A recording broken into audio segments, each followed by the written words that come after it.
Thorin lights a fire in a cave toward the end of the Neanderthal epoch so the family may stay warm at night. Thorin and his pregnant wife Hera get naughty in a corner after the kids go to sleep. Thorin travels to a pond the next morning to gather some shellfish. He slips and falls while he attempts to climb some rocks. His body hurts a lot from the fall, but at least he lives. Thorin can't stop coughing in the cave, and Hera is terribly worried about his bruises. The next day, Thorin keeps coughing, but that doesn't stop him from looking for food. Eventually, he gets too weak to go on, so Hera carries him back to the cave. Thorin can only shake with fever for the rest of the day. His family gives him a herbal combination to drink, but it doesn't help. Hera cuts a cut in his chest and drains some of the blood because it is still bruised. She then wraps the wound with herbs. This finally makes Thorin feel better. Thorin is still resting a while later. Hera is worried about their safety, so she teaches her daughter Lark how to ignite a fire. It takes a few tries before it works. Lark is so happy that she hurries to the cave to show her father what she has done, but when she gets there, she finds out that her baby brother has died. Thorin finally gets out of bed to bury the baby, but his wife has a breakdown. Hera is still in shock that night. Thorin produces some paint out of plants and helps Hera put her hand on the cave wall to leave a mark. While Hera is out on a walk a few days later, her water breaks. Lark leads her back to the cave, but Thorin has her wait outside while her mother has the baby. A healthy baby is born, but Hera is very feeble after that. Hera is still sick after a few days. She dies in the end, and Thorin buries her close to their baby. He puts his handprint on the wall that night. Thorin is able to make a small flute that he performs for his kids a little while later. He thinks about it for a while, and then offers Lark Hera's necklace. When they exit the cave to seek for food, they are surprised to find other people nearby. They quickly hide and wait for them to depart, but those people are still there by night. Thorin picks up his bags and decides to go with his kids. The next day, the family finds out that someone is following them, so they try to get away faster. A few mornings later, someone pokes Thorin's shoulder to wake him up. He finds out it's the strangers, so he wakes up his kids, and they try to flee away. But the men stop them from leaving by surrounding them. Thorin goes to protect his kids, but he's scared because he doesn't speak their language. This is a Neanderthal, and this is a Homo sapiens. One of the strangers talks to them softly and makes gestures to show that he's bringing food. Thorin and Lark agree to try the dried meat, and they smile when they finally get that the gang means well. Lark wants to go with the strangers when they go. Thorin agrees after a little bit of thought. Thorin feels a little weird as the party stops to camp, so he plays his small flute to take his mind off of things. Everyone enjoys the music, and the others want him to teach them. This makes Thorin feel more at home. A few days later, they get to a village of Homo sapiens, where the people are glad to see Thorin and his family. They immediately settle in and feel at home in their new neighborhood. Thorin even enjoys playing with the kids. When Lark is grown up, she marries the man who saved them. Everyone is happy with their marriage, and both parents give their blessings. In 2025, Claire and her co-worker Greg are trying to get dirty, but it's not working well. They know they're too inebriated to accomplish this, so they choose to stop. Claire sends Greg out of her flat, even though he wants to sleep. When he asks if they can do this again, she says no and acts like she's going to work. Claire takes care of a toy after Greg leaves. Claire goes to work the next morning at Princeton University. She studies a Neanderthal skeleton as part of her work as an anthropology. Greg sends her a text, but she doesn't read it. She spots Greg walking close during her lunch break and takes a different route to avoid him. Claire calls her mom and tells her how happy she is about her new job. You could write a paper, learn about where people came from, and maybe even find a treatment for cancer. Finally, Claire texts Greg back in the evening with a reply that is quite neutral. Claire's mother calls her on her way to work later, and she decides to ignore it. Later, Greg sends her a text asking about her employment, and she gladly replies. They talk for a bit. Her mother calls again, and this time she answers. Claire is heartbroken to find out that her mother has cancer and might not have long to live. She had a breakdown in the hallway. She goes to a party that night and runs across Greg. They proceed to his flat, and this time Claire is able to reach her peak. It doesn't last long, and Claire leaves right away since she has to catch an early flight to Vancouver. Claire goes to her mother's place the next day. She says she feels helpless and doesn't know what to do. They travel to the hospital together, and Claire has to watch her mother get treatment. She video contacts Greg in the evening, and even though it's the middle of the night for him, he's pleased to talk to her. She attempts to make their talk light, but in the end, she can't help but tell him that her mother is dying. He does his best to make her feel better. Claire can't focus at work since her mom keeps calling and saying she'll be back on the weekend. Later, she meets Greg and has some naughty fun with him. Then she tells him that she might have to quit her work to be with her mom. She's heartbroken because she could have to say goodbye to employment that could change her life. After an hour, Claire meets with the dean and officially quits. She sends Greg a message and then leaves the country. She can't stop crying on the plane. Claire calls Greg for help a few days later. She is concerned their relationship won't last because her mother is in such horrible shape and she keeps thinking she will never go back to the US. But Greg is hopeful about their future together. Claire's mother dies after a while, and Claire calls Greg again for help. Claire tries to call him the next day, but he has to work, so he doesn't answer. He does call her back, but she is busy and has to hang up right away. She sends Greg a text while he's out to dinner with friends in the evening, and he's not sure what to do. Claire tells the pair on a video conversation weeks later that they had spent more time apart than together. She continues on and on about how she can't take it anymore, but then she mistakenly says she loves him.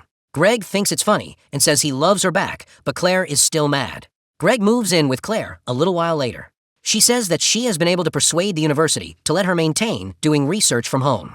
Greg gives her a necklace crafted from a small thing that the skeleton she was studying was holding. Claire loves it and kisses him for it, but she also understands it was wrong to steal, so she feels conflicted. The couple falls asleep on New Year's Eve and doesn't wake up until they hear their neighbors celebrating at midnight. Claire, who is quite pregnant, wonders if they should relocate because this house is trapped in the past. Greg, on the other hand, likes staying there. Claire then thinks about applying for a professorship and is obviously frightened, so Greg tells her to go to bed for now. Claire checks on their son first and says she doesn't know if she should take the position because it would take her away from her family. The couple finds Thorne's flute on display at the museum when they take the kids there.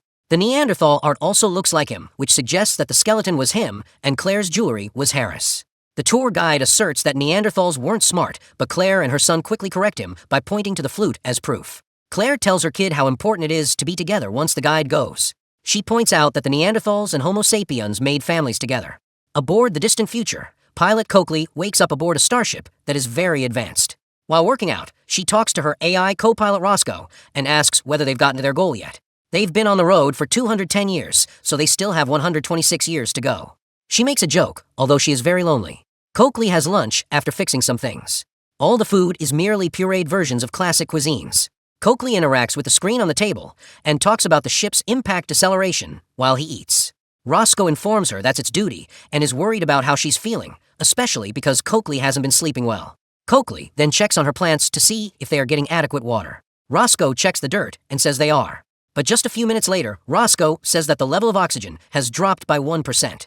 Coakley looks at the plants in the greenhouse and finds that some of them are not well. They need to clean the greenhouse and take samples to locate the contaminant, even though there shouldn't be one. Taking out sick plants a few hours later has caused a 4.5% decrease in productive mass. Coakley is quite sad over this and wants to hear something good.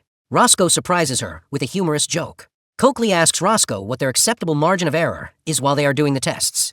Roscoe says that losing more than 6% of the plants would mean the mission failed, and Coakley can't help but laugh at how doomed it all feels. They've already lost 5%, so she needs to find out where the virus came from and stop it right away. The problem hasn't gotten much better after a few hours. Roscoe wants to know what it's like to think about death, but Coakley doesn't want to talk about it. She orders Roscoe to turn off all electrical devices that aren't needed to save oxygen, even though it won't make much of a difference. The lights go out, but Coakley keeps working with a torch. Roscoe then tries to be philosophical about the human mind, but he gets an alert regarding an antiviral formula that stops him. A few moments later, the antiviral is sprayed on the plants, but it doesn't work. Coakley switches off the television because she can't stand looking at the bad numbers anymore. She thinks about the problem for a time, and then has an idea. They should get rid of all of the plants because they don't know which one is the viral host. They can grow fresh ones once the air is clear again. Roscoe says that eliminating all the plants will leave the spacecraft without enough oxygen, which will hurt the human embryos they are transporting.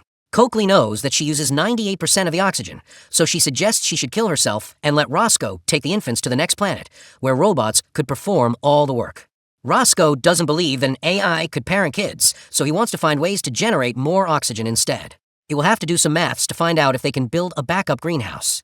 Roscoe says later that they should put the second greenhouse in the computer area. They could turn the mainframe into plants by exploiting the algae that were already there. This would provide the life support system oxygen right away. Coakley says this would irreversibly fry the AI, but Roscoe thinks the best purpose for it is to keep people alive. Coakley doesn't want this to be a game of who dies first, so Roscoe agrees to conduct a simulation to see who is most likely to finish the task. Roscoe tells Coakley the next morning that it can't perform the simulation because it can't guess how she will act. Coakley doesn't believe it and makes it tell the truth. Coakley has a better chance of finishing the job. Roscoe doesn't want to show her the maths when she asks. Then Coakley looks at the simulation herself and sees that there is just a 0.2 difference. She checks the numbers again and sees that luck is on her side. Roscoe says that there is something about people that has to do with creativity and luck that is hard for her to figure out. Coakley has no other choice except to get the handbook and find a method to turn off Roscoe. She uses tools to uncover a panel in the wall and finds the computer's mainframe. Roscoe explains to her about the podium's lever and promises her that it won't harm her. Roscoe tells Coakley to take good care of the kids as she asks for parting words. Coakley claims that Roscoe was her only friend, and she cries as she presses the lever to turn off the AI. Coakley feels more alone than usual the next morning because Roscoe isn't around to talk to. This doesn't stop her from turning the computer room into a fresh greenhouse. Plants grow there very quickly. The air in that room is completely clean after a few weeks.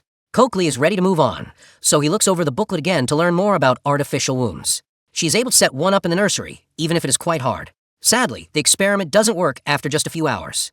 Coakley won't let up. She keeps looking into things and doing the experiment over and over again. Coakley finally has a kid after many failed efforts.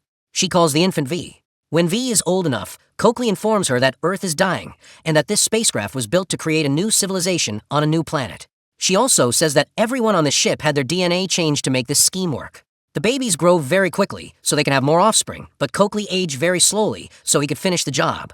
People learn that living forever is a poor idea, but she's not one of them. It becomes evident how the three storylines are similar. Thorne shows the younger generation how to start a fire. Claire teaches her kids all she knows, and she pushes Greg to be a better father by making him talk to their son when they find bad films on the family tablet. Coakley has 2 more babies and shows V how to care for them, so she won't be alone. When they come in, they always say, "Thanks, Roscoe," and then they take care of the plants in a computer area. In case of an emergency, she also makes V execute thousands of simulations every day. V hates these simulations because they don't always work, so Coakley gets serious with her. V needs to be ready to battle for the crew's life if something happens to her one day. Lark is having her own baby right now. The necklace is given to the kid when they are old enough. Thorne relaxes by the fire that night and dies peacefully, knowing that his family is protected. The family adds another handprint to the wall and puts the necklace in his palm when they bury him. Claire and Greg hear their grown son talk about a new science called elixir that will help people live longer. They leave the necklace for him backstage with a note of support. On the drive home, they talk about the elixir and agree that they don't want to live forever because it makes life seem very unlikely, and finding the end gives it significance. When Claire dies of old age, her boys grieve next to her. The alarm goes off as the spaceship shakes and shakes until it finally arrives on the new planet. Coakley gets dressed because she will be in charge of the investigation. She opens a drawer before she leaves and gives V the necklace as a sign that she is leaving her in control. The spaceship door opens, and Coakley steps out into a flower-covered land. People have ultimately constructed a new society many years later.